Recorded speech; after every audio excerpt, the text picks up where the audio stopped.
In this video, I'm going to be discussing the physics behind radiotherapy electron beam percentage depth dose curves. Electron beams and photon beams behave very differently as they pass through a patient.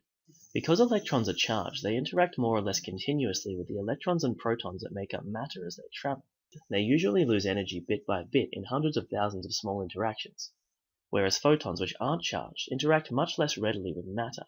Only a small portion of them will interact at each depth. Photon attenuation is the gradual decline in the number of photons with depth, whereas electrons tend to lose energy gradually with depth instead, at a rate of around about 2 MeV per centimeter. Electrons also tend to experience directional changes as they travel due to inelastic collisions. Normally, electrons will enter a patient traveling more or less in a straight line, but as depth increases, on average their paths tend to become more and more oblique. The rate of directional change depends on the electron energy. Higher energy electrons tend to be harder to deflect, so they tend to travel in straighter lines than lower energy electrons. It also depends a great deal on the atomic number of the material, with higher atomic number materials causing greater directional changes per distance traveled. Clinical electron beams are generally delivered via a linear accelerator with an electron applicator in place.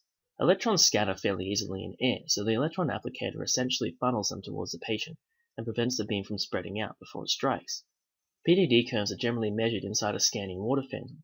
A detector is moved up or down while the beam is on, and dose versus depth is recorded.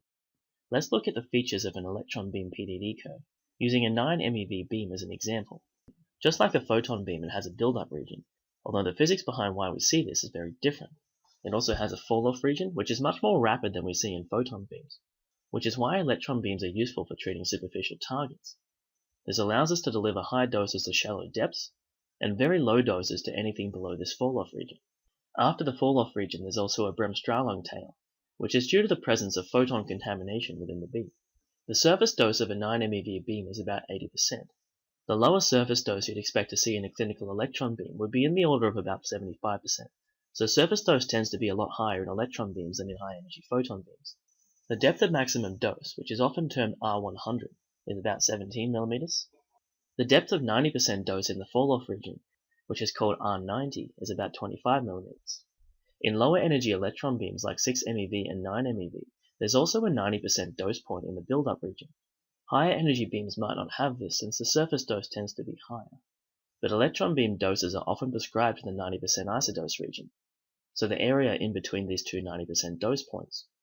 When treating the skin and underlying structures using a low energy beam like this one, some extra buildup may need to be placed on the skin surface in order to avoid underdosing the area superficial to the 90% dose point in the buildup region.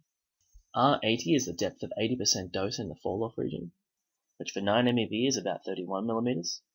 R50 is a depth of 50% dose, which in this case is about 34 mm.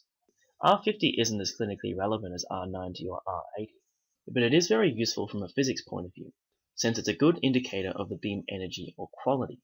It's often used in dosimetry in order to select energy-dependent factors for dose calculation. At the intersection between a tangent to the steepest part of the falloff region and an extrapolation of the Bremsstrahlung tail is the practical range, or RP. For 9 MeV, this is about 43 mm. It approximately represents the maximum depth that electrons can reach inside the patient. The dose inside the Bremsstrahlung tail depends on the energy. Higher beam energies tend to have more photon contamination. In the case of a 9 MeV beam, the dose inside the Bremsstrahlung tail is about 1.5%. Each LINAC will generally have about 5 clinical electron beams, so memorizing all of these relevant depths, either for clinical reasons or for an exam, can be a pain for all of these energies. So I'm going to teach you a bit of a shortcut. It's called the 2, 3, 4, 5 rule. Each of these relevant R depths in millimeters is approximately equal to 2, 3, 4, or 5 times the incident beam energy. The depth of maximum dose, or R100, is equal to 2 times the beam energy, approximately 18 millimeters, which is very close to the 17 millimeters that I mentioned before. The R90, and remember this is the one in the falloff region, is equal to 3 times the energy, so approximately 27 millimeters. R50 is equal to 4 times the beam energy, which is approximately 36 millimeters, and RP is equal to 5 times the beam energy, so approximately 45 millimeters. This is only approximate, so I definitely wouldn't treat based on this rule, but it is handy for exams if you need to draw PDD curves. It's also worth mentioning that the estimate of depth of maximum dose obtained using this rule is especially inaccurate at high beam energies. This is because PDD curves tend to flatten out close to Dmax at high energies, so the position of the actual maximum can be quite variable. The electron buildup region occurs for two reasons. A small portion of it is due to knock-on electron buildup. which is fairly similar to why we see a build-up region in photon beams. Remember that dose at a particular depth varies with the number of electrons passing through that depth. If we have a single electron passing through a patient here, at this depth we have one electron. But if the electron undergoes a hard collision here, there are now two electrons passing through this depth. If multiple hard collisions occur, we end up with more and more electrons passing through each depth, until we reach the knock-on electron range, in which case that first knock-on electron stops, and the number of electrons at each depth levels out, because knock-on electrons stop at the same rate at which they created. The second, and far more significant contributor to the build-up region, is completely different to what we see in photon beams. Dose at a particular depth also varies with the electron path length as it passes through that depth. So an electron traveling vertically through this small depth segment here travels this distance. But if it's traveling at an angle, so if it has an oblique path, you'll see that it travels slightly further, since its path through this segment is diagonal. And since electrons deposit dose as they travel, and it's traveling a greater distance through this depth, this oblique electron will deposit more dose at this depth. And remember that electron paths become increasingly oblique as they travel. While they may enter more or less vertically, the angle of travel becomes more horizontal with depth. Therefore, dose increases with depth, which is why we see a build-up region, and it tends to be more significant in lower energy beams. The depth at Dmax is the depth at which the most electrons are traveling along the most oblique path. At greater depths, electron paths tend to be more oblique, so individually they deposit more energy, but at greater depths more electrons are also lost. The depth at maximum dose is the depth at which these two effects balance out to give the maximum dose. Just like in photon beams, it tends to be greater for higher energy beams, but unlike photon beams, this is only true up to a point. The electrons in low energy beams, like 6 MeV, tend to enter patients traveling in fairly straight lines like beams of any other energy. So close to the surface there tends to be a bit less dose than at greater depths when the electrons are traveling in a more oblique direction. But low energy electrons are deflected very easily, so in low energy beams electron paths become very oblique at very shallow depths. This results in a shallow depth of maximum dose. At this depth, oblique travel results in a dose that's much greater than that at the surface. But just below this depth, the loss of electrons from the beam results in a lower dose, and the fall-off region begins. So to recap, the dose at the surface is lower than that at the depth of maximum dose, because electron paths tend to be more oblique at Dmax. In a slightly higher energy beam, like 12 MeV, electrons are deflected less as they travel, so the depth of maximum dose tends to be a bit deeper, since electrons travel further before achieving maximum obliquity. And since higher energy electrons tend to be deflected less in general, their paths tend to be straighter and less oblique at the depth of maximum dose. So the dose at Dmax is closer to that at the surface, where electrons are traveling a more or less straight path. Once again, this is because higher energy electrons are more difficult to deflect, so their paths become oblique more slowly with depth. This results in a higher surface dose. Remember that surface dose is equal to the ratio of dose at the surface to dose at Dmax. The surface dose is closer to the dose at Dmax, so therefore it's higher. In even higher energy beams, like a 20 MeV beam, there's very little deflection, so electrons tend to be lost from the beam before their paths become very oblique. In this case, the PDD curve is almost flat near the depth of maximum dose. This is because there's not much oblique travel, so the dose at depth is very similar to that near the surface because electrons are traveling along similar paths. The depth of maximum dose in very high energy beams like this one isn't necessarily deeper than it is at slightly lower energies. This is because the curve is almost flat. The depth of maximum dose can actually be significantly shallower than it would be for, say, a 16 MeV beam. Dose drops off in the fall-off region because electrons either run out of energy and stop, or are scattered out of the beam.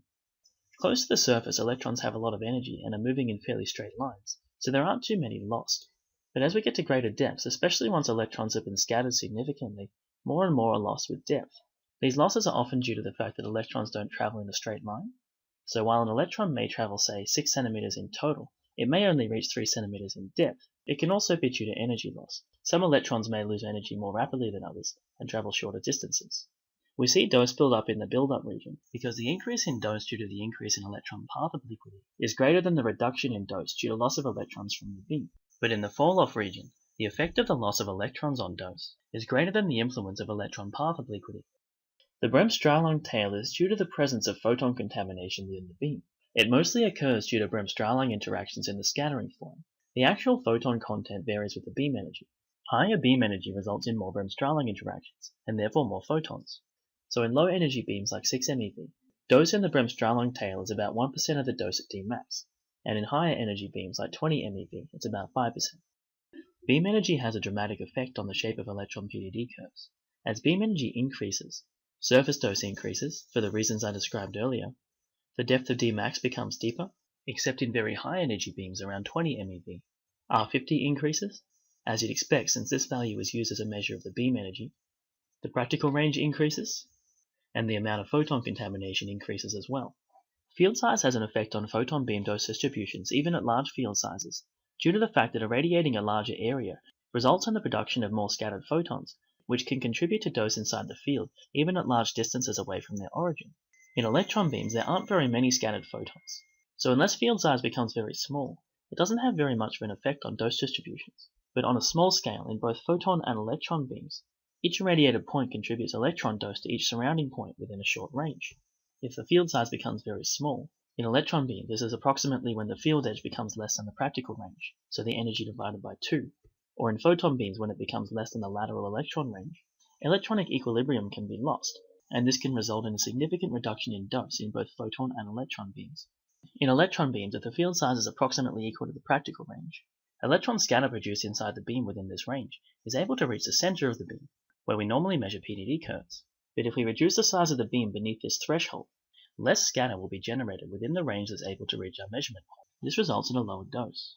The effect on the PDD curve as the field sizes progressively decrease below this value is that the surface dose increases, the depth of maximum dose decreases, dose falloff begins earlier and is less shallow, but the practical range is unchanged. The angle of beam incidence on a phantom or patient can also affect the shape of the PDD curve and the amount of dose delivered per monitor unit. Because remember, electrons that take a more oblique path deposit more dose at depth, and as the incident angle of the beam increases, as measured from the vertical, the path of the entire beam becomes more oblique, even close to the surface. As the beam angle increases, the surface dose increases too, because even close to the surface, electrons travel a more oblique path as the beam angle increases. The dose per monitor unit increases. Here I've drawn curves that are normalized to the PDD curve at 0 degrees. So the maximum dose when the beam enters at an oblique angle is greater than 100%. This is because the electrons in the beam take a more oblique path in general, and therefore deposit more dose at each depth. This can result in a significant increase in dose, around 20 to 30% depending on the angle. The increase is more significant as the angle of incidence increases, and the increase in dose per monitor unit with angle of incidence is most rapid when the beam energy is low, up until the angle reaches about 70 degrees. The dose close to the practical range also increases, although I'm not actually sure why. Source to surface distance affects electron PDD shape, but not in the same way that it affects photons. The intensity of any beam originating from a point will vary according to the inverse square law, with 1 on the square of the distance from the source. This holds fairly true for photon beams and the range of source to surface distances normally used in the clinic, but electron beams are extremely prone to scatter, especially from the electron applicator, so they don't actually originate from one source, they originate from a huge number of scatter sources as well. We can still use the inverse square law to calculate the variation in dose with distance from the source in electron beams, but we can't assume the same source position that we do in photon beams. We have to use an average or effective source position for our calculations. This is often quite a bit closer to the patients than a photon source, and the position tends to vary depending on the beam energy. But in terms of PDDs, as the source to surface distance increases, the surface dose decreases. That's because if the patient is close to the end of the electron applicator like this, they receive quite a concentrated dose of both scattered and unscattered electrons. But if they move slightly further away, the scattered component of the beam spreads out, and given that dose depends on the density of electrons passing through each point, this results in a slight reduction of dose, especially near the surface, where the scattered electrons contribute the most dose. The effective beam energy also increases slightly.